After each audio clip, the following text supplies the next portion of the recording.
Greetings and welcome, everyone. It's All You Can Geek Moviecast. Episode 345, actually, isn't it? Mm-hmm. See, I had the wrong number on the document, and then I was like, I caught it as we were doing this. So, episode 345. I'm one of your hosts, Jim Gast, joined by Mike Sneedy. What's up? Corey Feinsod. What's up? And Tony Korkanakis. Yo. You should have said what's up as well. No. All right. Welcome, listeners and viewers. This is not a plug for Dogfish beer, but this is a good one. Nice. In the can, too. Yeah, So it- drinking so it in it a is. can. You know, no glassware. No glassware needed right now. Anyway, so welcome to 345. We have lots of movie news to get to. We've got gaming news coming up after. We also have a spoiler cast to record tonight, so we are going to hit the news hard. But first, let's go to the box office and talk about how Alien Covenant was number one, $36.2 million. Corey, did you check it out yet? I didn't get to, man. It's All right, hard. good. It's hard Well, to get let's- out the movies. Let's see what we can come up with this weekend. It's an extended weekend, right? I did, one of my coworkers saw it and said it was blah. Ah. And I was like, ugh. I'm not, from what I'm hearing, I just don't like what I'm hearing. And this is everything I wanted, too, I thought. But, Ridley Scott's coming back. Yeah. He's actually Alien, Like, not freaking yeah. Prometheus. But I guess there's a lot of ties to Prometheus in this, which kind of muddy you down. Mhm. That's what I hear. Yeah. Well, Michael Fassbender pretty much plays the same character from what I can see. So I didn't hate him in Prometheus, though. yeah, no, same here. But the premise of Prometheus was the ridiculous part. Like, how they got in that situation was the ridiculous part. So, Yeah. I don't know. And apparently there's a movie in the works that takes place between Prometheus and Covenant. okay. Well, I don't know if we're going to get another Alien movie for a little while, though, because they canceled the other thing, the Alien 5 official name. They canceled that, didn't they? So I don't know. Well, that's what I mean. I think that they're working on Awakening, I think is what the sequel to Prometheus, prequel to. Yeah, we're not going to get. We're not Covenant. going to get a. Not going to get a future movie from the Alien in the Alien universe. After Resurrection. Yeah. I don't know. No. All right, Guardians of the Galaxy 2 is number 2 at 34.7, finally dethroned. I thought it would stick on this week. I really am shocked that it lost to Aliens. Just barely. Just barely, but I still didn't think Alien was going to do as well as it did. Actually, I'm shocked. So, everything at 3, Snatched at 4, and King Arthur: The Dismal Legend of the Sword at 5. Whoever thought that was a good idea, hope you're having a drink right now. Bad timing. I mean, Yeah. I just don't think anybody really cared about that era, that time period. Yeah. So. Well, I mean, if it was good, maybe, but this has been like universally crapped on by any critic or person who has seen it, so Yeah. it doesn't help. Yeah, I don't know. Well, whatever. That's your box office. Opening this week is Pirates, which is not getting good reviews. Big shock. So, Versus Downward trending. Baywatch, versus Baywatch. Dwayne "The Rock" Johnson. which is getting worse reviews, I Which believe. is getting worse reviews, but it'll be Which interesting won't to matter. see. Because Yeah, it's got The Rock. Dwayne "The Rock" Johnson's in it. So yeah. you guys think Baywatch could beat Pirates? No. No, I don't think No, it'll be It's no rated way. R. Baywatch is an R-rated movie, and it's also Mhm. very bad. So Pirates still has the kid draw. That'll Yep. make up for it. It's still a Pirates movie. Yeah. It's I mean, my question is it going to hit 100? I don't even think it's going to hit 100. Nope. No way. You can that's like a gym guarantee, not a chance. 100? I think mean, you can do 100. eventually, yes, it'll make I mean, 100. it could. No, be 100. opening, I just. opening weekend? I don't Yeah, think it will. no way.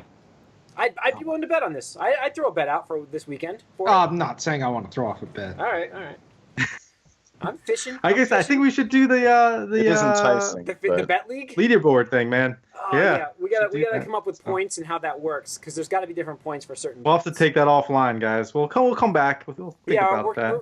everybody, we're going to revise our betting system to make it kind of like a fantasy betting league.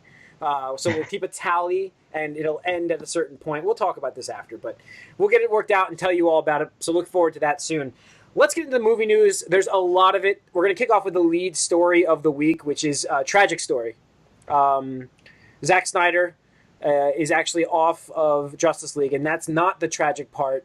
The tragic part is the reason he's leaving is like, it makes you feel horrible because you know that people read this news and were like, that's fantastic, awesome, and then they read the article and you're like, oh god, that sucks. Like, was his daughter committed suicide? Mm-hmm. Yeah. Oh, back in March.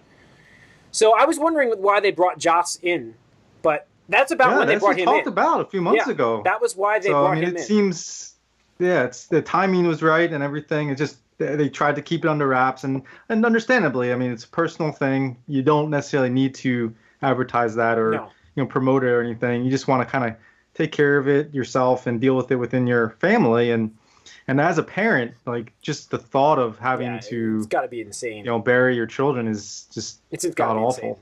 I can't even I can't even comprehend. So I just sympathize for him. It's horrible, horrible thing. And it was weird. I mean, this doesn't really have anything to do with it. I was at a wedding the other day, and one of the bridesmaids had a tattoo of the semicolon on her arm. Oh, yeah? That's for suicide awareness. Yeah, yeah. So I was like, oh, that's interesting that she had that. And then, like, I think it was like that night that Mike posted that. I was like, whoa, that's weird timing. So Joss is taking over, guys. Impacts, what do you think? Well, we heard there was extensive reshoots going on. This might be part of the reason why. No reshoots have been confirmed. We talk about this every time. Reshoots happen. No reshoots have been confirmed because there's no one else there. No reshoots have been confirmed for Justice League yet. Where did you hear that? I was reading it today. They have not actually said they're doing reshoots yet for that movie. Even though I've heard it is a jarbled mess. I think what they're doing is doing cuts right now to set up for what they need to reshoot, so they will reshoot. But I don't know what kind of. I think he'll have very. He's going to have Snyder's movie. Yeah, he's going to have very minimal impact on this film. But I do think going forward, it's going to. And this is horrible to say. This is the biggest because question, of the though, reasoning. going forward. But it's going to be a better universe with, I think, enticing actors included. Ben Affleck has been like out there, not committing to Batman recently. But when you have like an executive producer of Joss Whedon coming on, I think that helps for him. I think it does. Knowing he's got a proven pedigree. He's got a pedigree, Tony. I mean, for the Marvel Cinematic Universe. Ben Affleck cares? I think he does. Do you think Ben Affleck cares at this point? I think he does. I think Ben Affleck cares more about the Benjamins than he does about Joss Whedon. I think he does care. I think he was really worried about this universe and not going to support the character. I think that does this actually mean like he's taking over on this movie? But does this mean we're giving the reins to him for the universe now? We reported back a few episodes about him coming in as a producer on the series. Well, the universe. We knew that he would do Batgirl. Yeah, but and that's all we knew. But we're talking about him being more hands-on in DC. They already said that.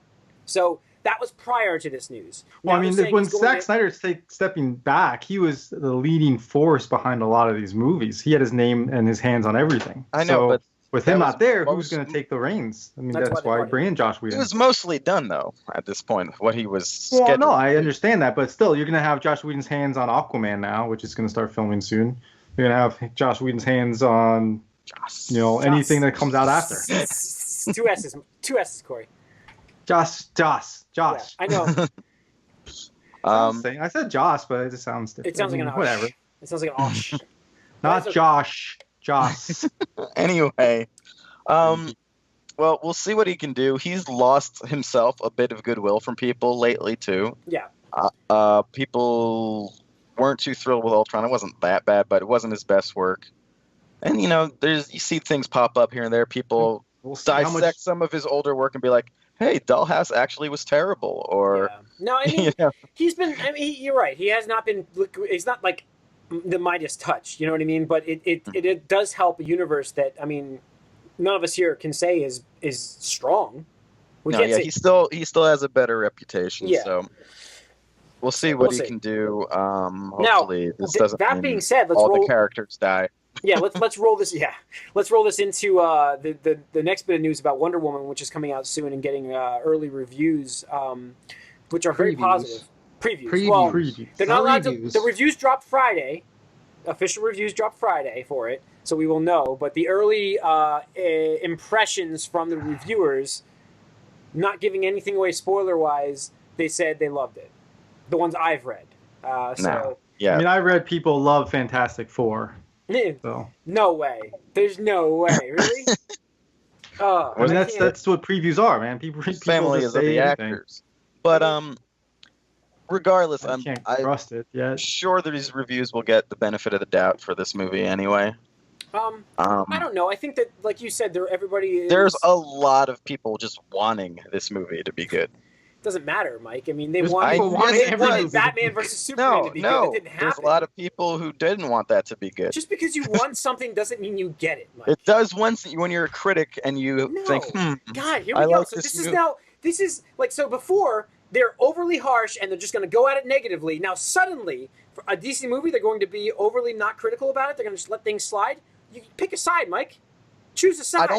There's a reason. On your own conspiracity theory. You're going to make me say the reason. On your own conspiracy. You're going to make me say the reason. I know what your reasoning is, and I think it's ridiculous, but go ahead. It's not. Because a lot of people want the first female superhero movie to be well received. People have a lot riding on that, so they're going to give it the benefit of the doubt. It's not the That's first, all I'm saying. Superhero movie. What's the previous one? Supergirl? From 1987 or it was Catwoman? I think that was like oh Jesus. Did you just really do that one?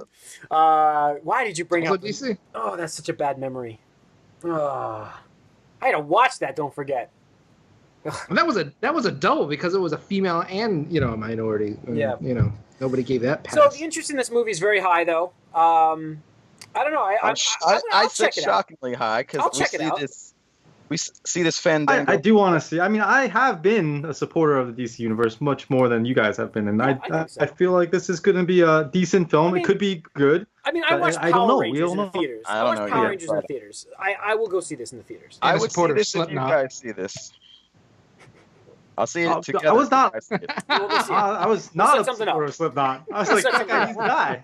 I was gonna let that go. Fuck that guy and fuck Barb. I mean, come on.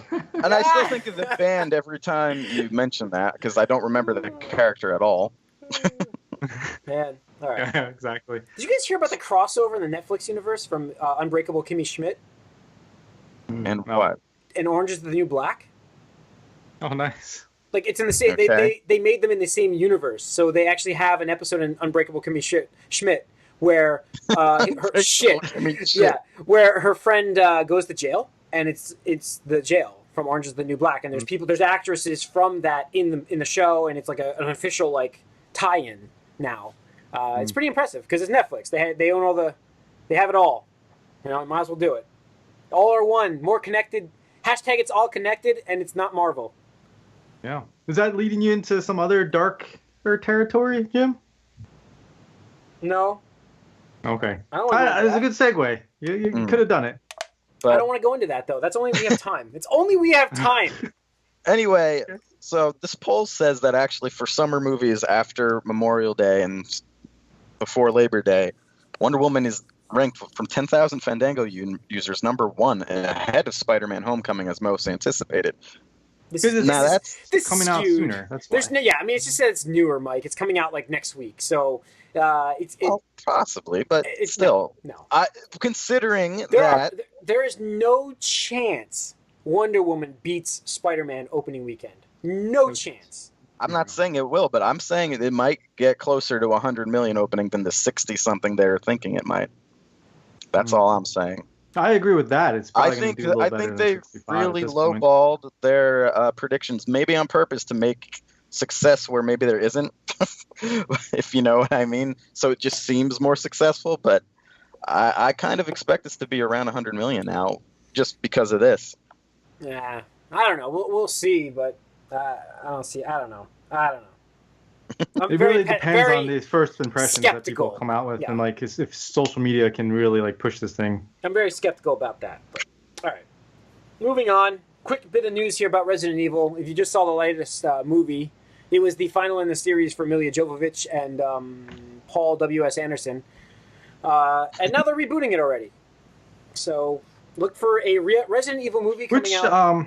you don't really care to hear, but then like I heard who's like involved with it, and I think that's pretty neat, which is James Wan, who did some of the other horror stuff that's been much better recently. And I think that if they go towards that direction, it might actually be interesting. Sure. But as far as like, hey, let's do Resident Evil again, well, it's kind of weird timing. Like I said, I like the first movie to watch during the Halloween time, the Halloween season, the first movie. And that's about it in that series. So if they can kind of bring it back and cut out Mila... I never really liked Mila Jovovich's character except for the first movie. And I thought she got ridiculous after that. So, like, I'm okay with a reboot here. Like, I'm good with this. And I think the franchise... I think this does translate to movies. So, I think it can be done, is what I'm saying. So, you know, this video game can translate into a movie, unlike what's coming up next in the news. But, I don't know. We'll see. But mentioning that now, we have the second bit of video game to movie news, talking about Uncharted, the Uncharted movie, which has been forever in the making, has now cast their Nathan Drake, and it is Tom Holland, Spider-Man. Sony Spider-Man. Sony Spider-Man. The new Spider-Man. Yeah. The Marvel Sony Spider-Man. Homecoming Spider-Man. They've all been Sony Spider-Man. Yeah, Homecoming Spider-Man. That's why I was like, I meant to say Marvel. Marvel Sony Spider-Man. The thing is, Tom Holland's a young kid. Nathan Drake from the video games is not, unless you know. Do the the flashbacks, yeah. Right, there are flashbacks. So this is definitely going to be an interesting take on the characters, considering what we know, which I think is good to go like, pardon the pun, uncharted territory. But we'll see. I mean, I don't even know this is going to be. We had David Russell and Marky Mark attached this at one point. yeah, that's right. I forgot all about that. We reported that in like 4 years ago in the podcast. Yeah. So this doesn't need to happen anymore. Like, we don't need video game movies anymore. They haven't worked yet. They haven't worked yet because already know enough. Like, video games are legitimate enough of a medium to exist on their own. They don't need a movie version to bring it to everyone else. I kind of agree with you on that. And I think we've had this conversation about this movie, and originally I was excited to see something like this in the movies. But ultimately, like, we've played it already. Like, the cinematic aspect of the game is the movie. Yeah. And it'll undoubtedly be better than anything a 2-hour movie produces. But Mike, you can say the same thing about a book. You can the same argument about a book.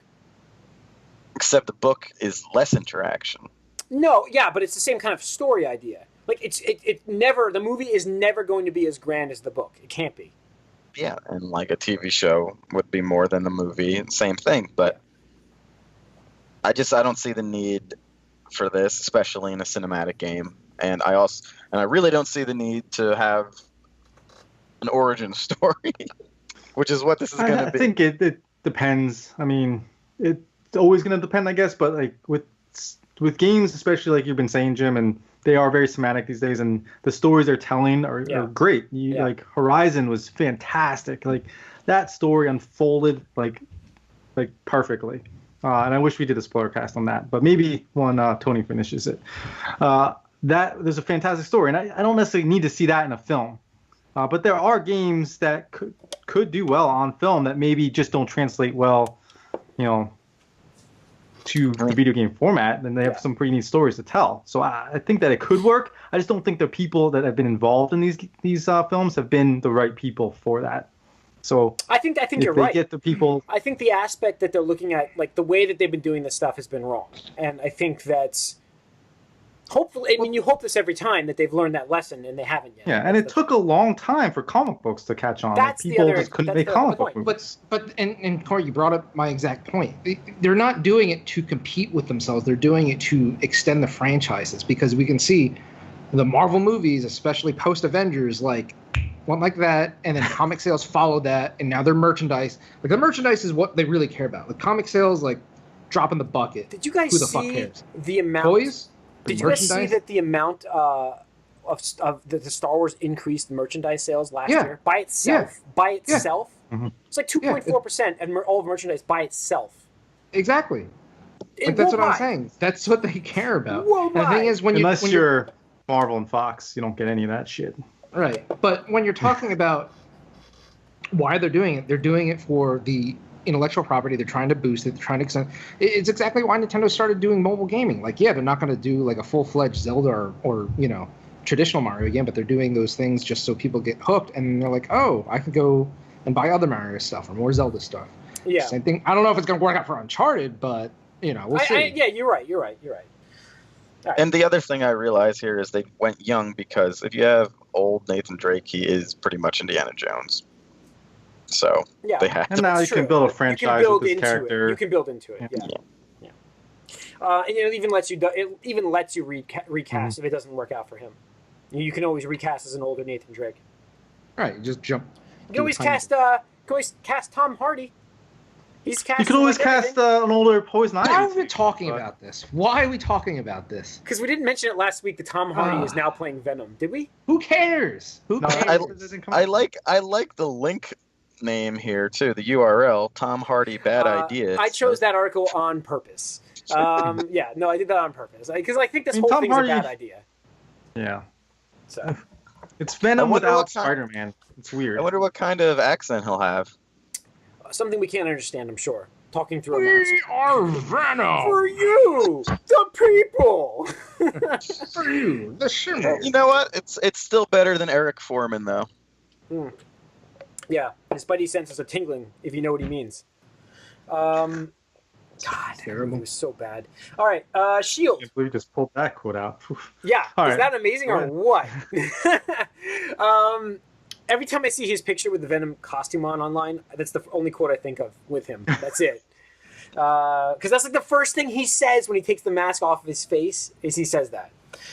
S.H.I.E.L.D. Season 5. S.H.I.E.L.D. Season 4 just ended. Happening. S.H.I.E.L.D. Season 5 is happening because of how strong Season 4 already talked about finished. But Season 5 will be starting later than we all already ready for. We talked January of next year. And it's going to be a continuous 22-episode run with no breaks. No mid-season break on this one. Now, here's the problem with this. Because I think they just found their formula for this show. And now we can get into what we've been up to. Because we've seen the finale of S.H.I.E.L.D. Have we all seen it? Mm-hmm. And I think what worked with this season it was able to rebound on its bad ratings because of Arc 3. And it's because they're shooting it in like little arcs. And if they still do that, that's fine. But taking a break when they do between the arcs actually works. You know what I mean? Like it's kind of like a quick pause and you can relax and get back to it. Well, I'm curious because Tony kind of binged watched this. Okay, so that's a good point. So I'm curious what he has to say about that. So you watched the finale. We all watched the finale, but Tony, you watched the arc, the whole thing before that, 2 arcs, pretty much, right? Yeah, I've been watched the second half. I picked up with the first episode being the first episode after Ghost Rider. So the LMD stuff. Yeah, so it was the LMD stuff. Yeah. So yeah, I mean, I completely agree with you. If they choose this format where it's like, arcs or segments, rather 8 episodes here, 8 episodes there. Right. Yeah. Exactly. I think that would work out a lot better because they can write to the strengths and weaknesses of certain characters and not have to worry about shoehorning them in. Well, not to mention that you're not also gambling on 22 episodes of a story that may not work. You can retool. You know what I mean? Right. Exactly. Like if it's weak or The thing is, I always say you always want to end something when you're wanting more. So like when Ghost Rider left at the end of the first part, I was like, oh man, I really wanted to see Ghost Rider again. And then as soon as we start getting into the LMD stuff, I'm like, man, I really want more LMD stuff now. And it's just like. It's crazy how fast. Like we complained about, season 1 being so slow, but comparatively, like season 3, they just blew through things. In any other, I don't know, show, and I don't mean to draw direct comparisons to CW, but if this were like Arrow, the LMD thing would have lasted like 2.5 seasons. Like would have dragged things out way too much because like literally they're just like, here's LMDs. Oh look. They give you one episode where you're like suspicious of certain people, and at the end they're like, "Oh, yep, these are the LMDs." It's like, "Oh shit!" Like, okay. And love triangles would last for 3 years. Yeah. No, I mean they do. That's the difference between Marvel and DC's TV shows right now. What triangles were there? I'm sorry. There's just 2 people who can't figure anything out, which is even dumber. But I'm just saying, like in Marvel, there's a triangle. That's their love interest kind of thing. Tony, Jesus Christ, Mike. Wow, Mike. We're not even the same race. That one doesn't work.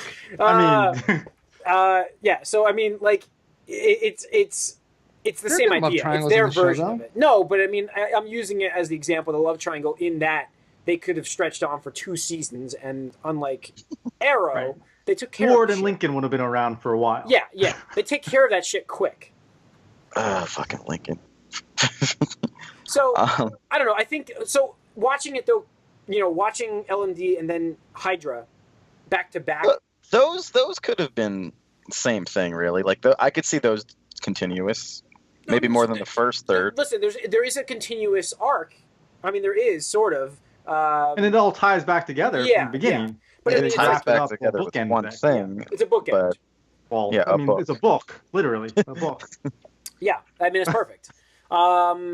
It is. You're right. It's perfect. So, like, I mean, I actually loved the Hydra stuff. And I know, Mike, you didn't like that aspect of it, but I didn't like the premise, but by the end of it, I was more into that than the Again, they first did it third of the season. timing wise was like what Tony was hitting on. Like they nailed the timing because as soon as you were like, all right, like maybe this could start getting old, it ended, and then you moved on to the next thing. You're like, oh wait, I wanted just a little bit more, but now we're moving on to something else. And same thing here. I was like, oh man, could have used a little bit more Ward in this. So I still could have used a little more Ward. I think actually, I'm going to bring he up. sort of disappeared. I'm going to I bring up know, the next that's what I'm part. saying. Let me just bring up the next part of this, though, guys. Talking about Ada now, and how she's like, in my opinion, like a very successful Marvel villain, without doubt, for the cinematic universe entirely. And it's a woman. Yeah. So are we looking very much forward to Ragnarok now, knowing that they just? I mean, I think they really got a Jesus Christ!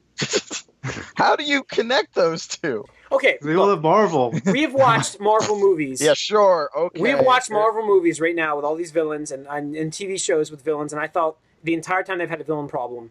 But they just like nailed the way that Ada works, and I think that, like, I don't know, I think they did a great job writing for a female villain.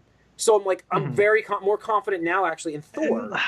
Just because I don't necessarily say it's because it's a female. I don't know. I just think they do a because good of how job the with story unfolded and the way that things maybe. went down. I think that's more like what helped with the villain aspect. Not necessarily just because it was female, but just the story and how it unfolded. Yeah. I think. I mean, I would venture to say that how Ada was actually how I wish they implemented Ultron.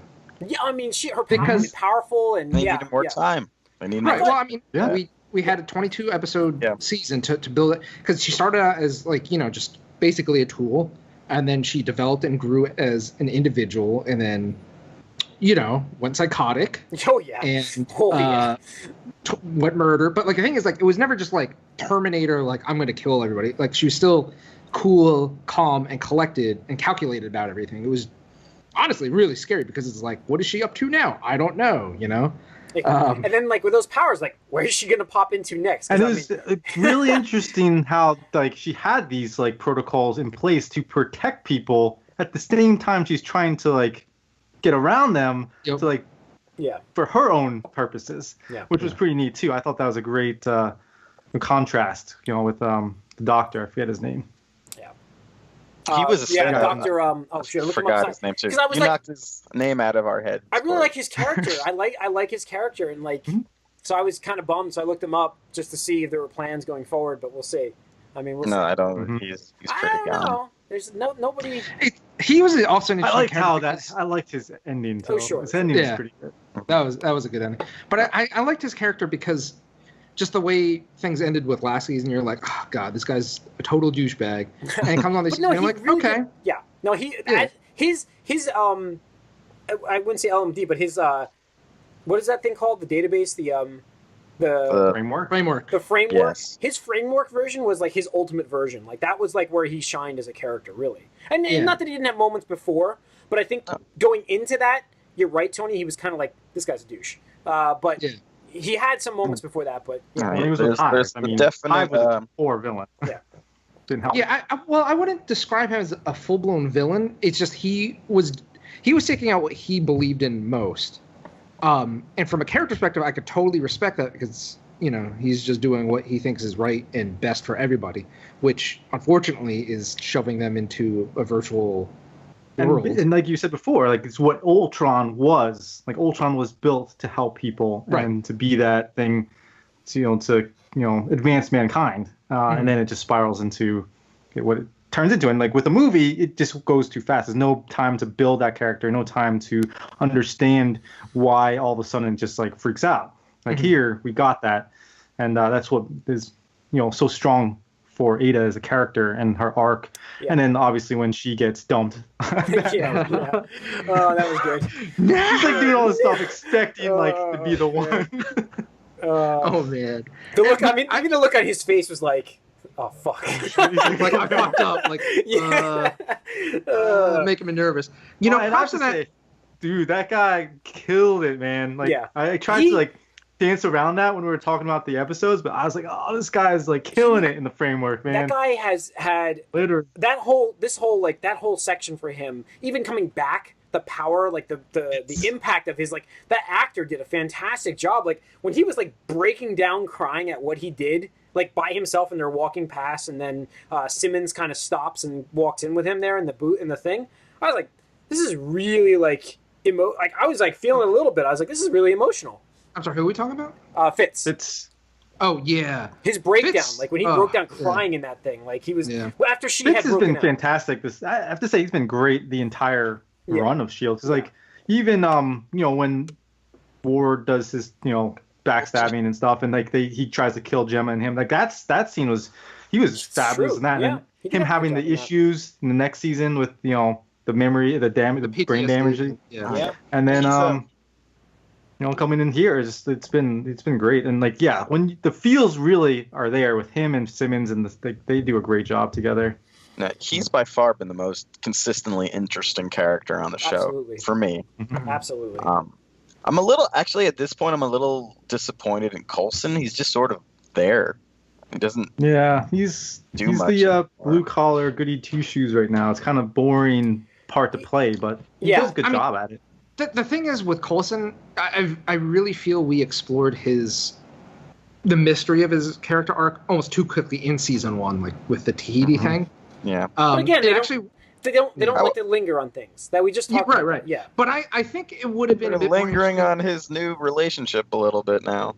Yeah. I thought it would have been a bit more interesting to see him warped a bit more in the framework. Yeah. Okay. Not to maybe like full blown May, but who knows? Mm-hmm.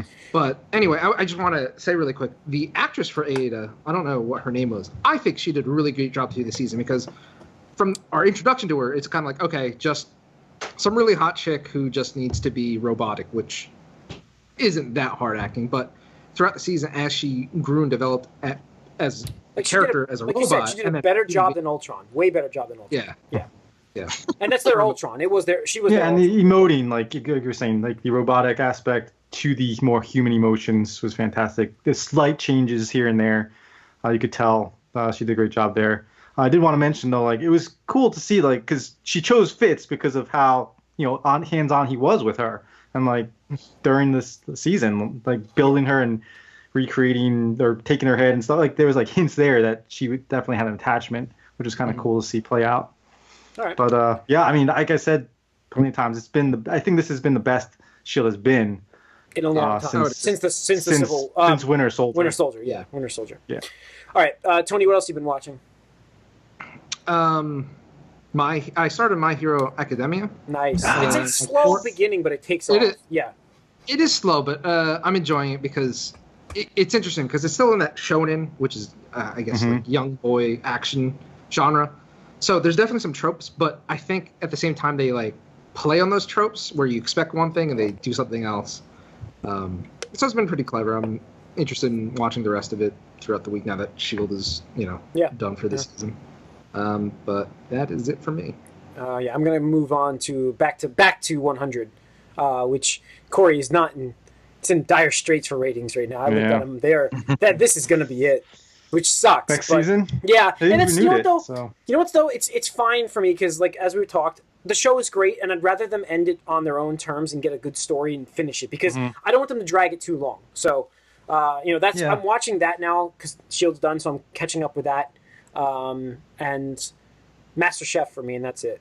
I'm Master blitzing. Chef. Yeah, I'm blitzing Nice. through the end this season here. So yeah, it's good. I love watching that show. It's just I like to watch them in a string though. So Yeah. Corey, what have you been watching? Other than Shield, same thing. My Hero, Hack on Titan, and Person of Interest. Oh, cool. But nothing really new. I mean, yeah, we'll have to hopefully get to see Alien soon, but yeah, no movies really to talk about. All right, Mike. I watched Shield like we all have, but we also saw the penultimate episodes of each season for Flash and Arrow. Flash is still compelling for cheap tricks, like, cheaply, what they're trying to do, but you're like, all right, I guess this is kind of dramatic. I want to see what happens. So that's where I'm at with Flash. Arrow looks like it was ramping up almost as if this was a series finale. It's not, but they've really, they're doing some full circle stuff. I'm trying to read. I saw a screenshot of Deathstroke, so I was trying to read if what's his name is back, but because he said I'm not coming back. And I saw him. He's in the show. Spoiler alert! Yes, he is. Manu, what's his name? Bennett, maybe. Yeah. Yep. The end of I'm not. You guys allegedly don't care anymore. So he trolled us. So he trolled us. Spoiler alert for anybody who does care. So he trolled us all on Twitter when he said, "I will not come back to that show ever." Yeah, to the second to last episode for Arrow, it ends with some truck of money backing up. Sorry, go ahead. It ends with Oliver going to his cell because he's recruiting him because pretty much everyone else gets captured by this season's big bad, and he's got Merlin and Nessa already recruited, and he's getting Slade, and they're going to go fight. He's building his own Suicide Squad. I guess. He's just grabbing some people. So, I mean, and they're going back to Lian Yu, because that's where they got taken. So, that's where Slade is, so. Yeah, well, apparently he's an Argus now, because they've made that label. I guess that makes sense, because he's going to die there, but whatever. I'm going to overlook that. So, yeah, they're gearing up for, this big end of thing, and obviously this will be the end of the direct flashbacks as well, which have been good with even Drago in there, too. This season, unless this finale is really bad like last year, this season is way better than last season. Way better.